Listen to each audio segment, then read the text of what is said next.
pandangan sir-sirnya Allah yang kita lihat dikala mana Allah mengatakan dia tidak makan, tidak minum, dia tidak tidur. Nah, kita melihat kodrat-kodrat itu dalam diri kita. Mana kodrat yang tidak makan, mana kodrat yang tidak minum dalam diri, yang akan menjadi suatu aras pencarian kepada Allah.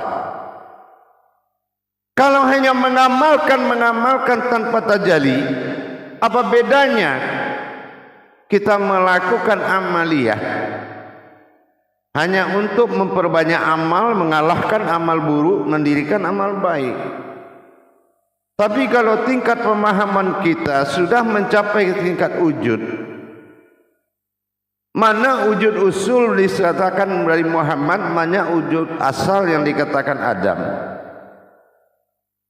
Inilah yang menjadi pokok utama, yang menjadi sandaran daripada pentajalian diri kepada Allah. Hal yang sangat mendekati kepada Allah dari kajian sifat dan seluruh sifat, kajian zat daripada seluruh zat, sandaran daripada dunia dan akhirat, zahir dan batin, adalah asal dan usul. Kalau kita memang belum sampai ke tingkat seperti itu, jangan kita berprasangka kepada sebuah pengkajian. Mungkin prasangkamu lemah, mungkin prasangkamu belum sampai, mungkin prasangkamu baru praduga.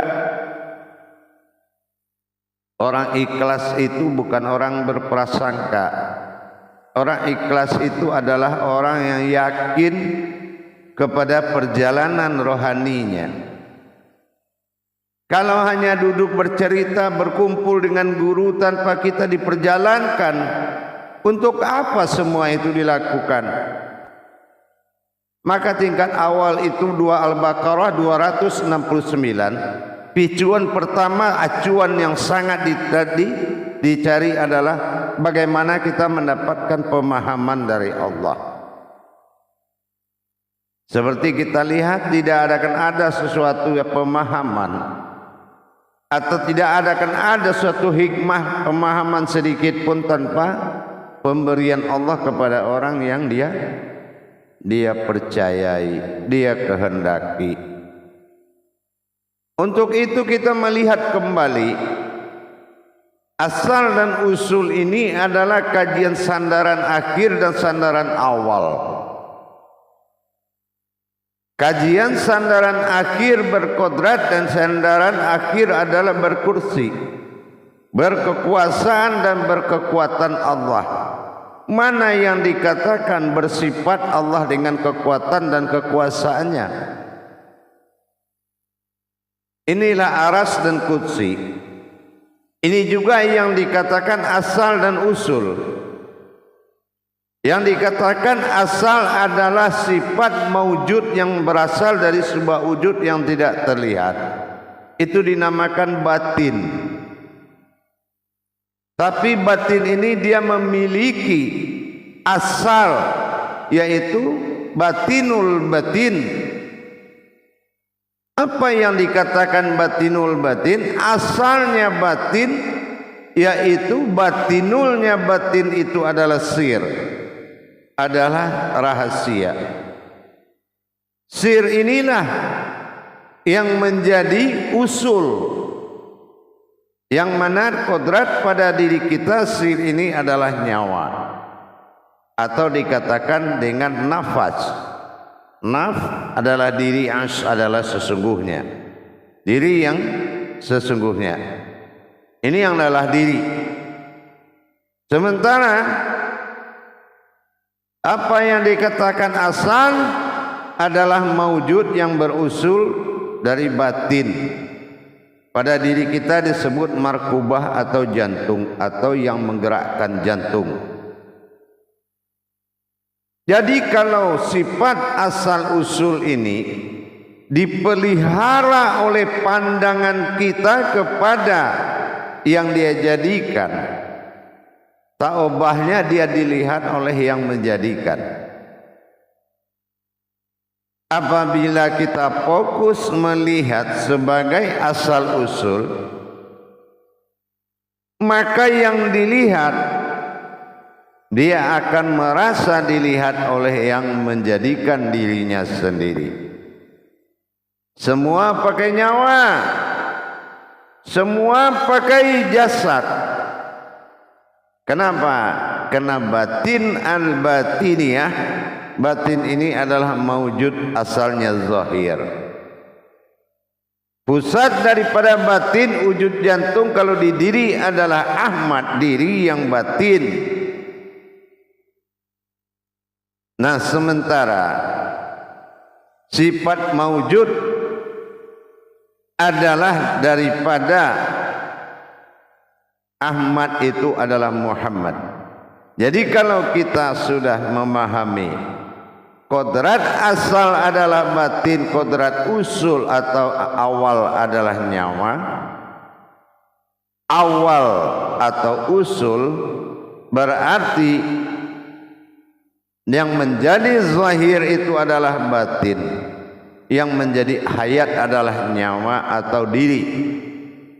Nah, jadi kalau sudah begini susunannya, maka semua pandangan kita dan apabila juga kita dipandang, dia akan melahirkan makna, yaitu keesaan, kekuasaan dan kekuatan dan keagungan yang mereka lihat adalah wujud diri kita. Inilah yang dikatakan benar-benar hakikinya dari Muhammad. Muhammad Rasulullah, ruh yang diutus oleh Allah, adalah nyawa. Sementara Adam adalah maujud dari sebuah batin, berupa-rupa dalam wujud. Berkodrat Allah pada Muhammad, berupa-rupa Allah pada Adam. Inilah yang menjadi hayat Allah, inilah yang menjadi kehidupan Allah, yaitu kehidupan asal dan usul. Makanya digambarkan dalam bentuk alif yang wujud dan maujud. Ada alif wujud, ada tapi tidak terlihat. Dan ada juga alif yang terlihat tetapi tidak bisa diberi nama. Inilah yang dikatakan ba'dal dan aftar. Alif yang tidak terlihat berunsur daripada sir nyawa, disebut ba'dal, tunggal wahid asal awalnya. Nah, sementara aftar adalah sifat maujud dari batin yang dinamakan aftar, allafa, yang dihimpun dari yang tidak ada menjadi ada, tidak terlihat menjadi terlihat. Maka dua kodrat inilah yang menjadi panutan oleh semua alam. Dua kodrat inilah yang menjadi panutan oleh semua alam. Kalau alam yang bersifat zahir diawali oleh batin, markubah pada jantung kita, akan mengendalikan oleh semua kodrat-kodrat. Sementara usul adalah nyawa yang mengusul dan menjadikan awal daripada hayat hidup yang bersifat rahasia. Inilah menjadi kodrat batinul atau batin yang tersembunyi atau batin yang dirahasiakan. Inilah yang dikatakan batin al-batinul. Batinul batin adalah mewujudnya sebuah asal dan usul yang dikembangkan dan diwujudkan berupa diri. Jadi kalau kita sudah mengerti bagaimana pengendalian batin dengan segala yang nyata dan batinul dengan segala yang rahasia atau nyawa, maka zahir batin hayat itu akan dikuasai oleh seorang manusia. Maka dikatakan manusia ini adalah penguasanya Allah, Rabbinas. Manusia adalah penguasanya Allah. Rabbinas. Jadi tidak perlu susah-susah kita dalam mencari kebenaran Allah pada diri kita. Yang susah itu mencari orang yang menunjukkan, yang membongkar, yang membimbing, yang menuntun, menunjukkan, membimbing, menuntun, membongkar tadabur diri kita. Tidak semua orang yang sanggup membongkar diri kita kecuali ahli diri kita sendiri. Jangan kita terlena dengan banyaknya bahasa dan orang yang menyebut dia bisa, tetapi dia tidak mampu membuat kamu bisa dan tidak mampu membuat kamu terbiasa dengan kebisaan. Maka kita harus kembali, wa fi ampusikum afala tubsirun. Kita kembali melihat ke dalam diri kita kembali selayaknya apa yang telah diperintahkan oleh Allah. Inna lillahi wa inna ilaihi raji'un. Inna, aku kata Allah, ilaihi adalah Tuhanmu, wa inna, dan aku adalah ilaihi Tuhan, raji'un, yang ada dalam batinmu. Dan kembalilah kepada batin.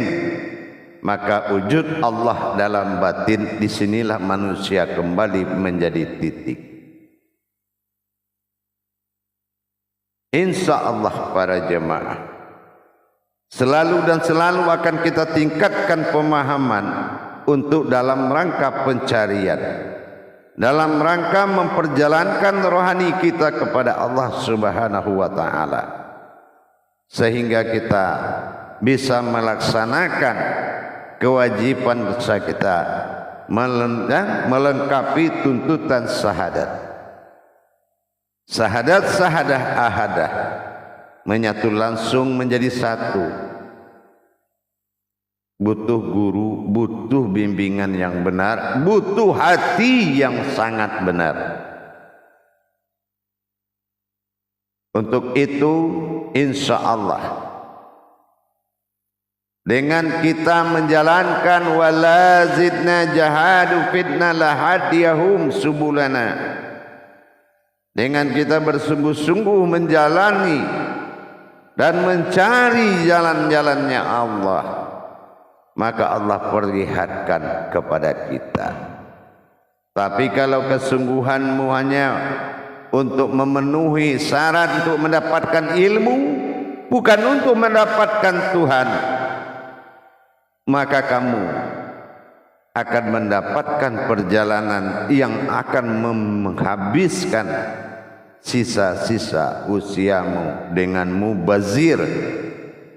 Allah murka kepada orang yang tidak mencarinya.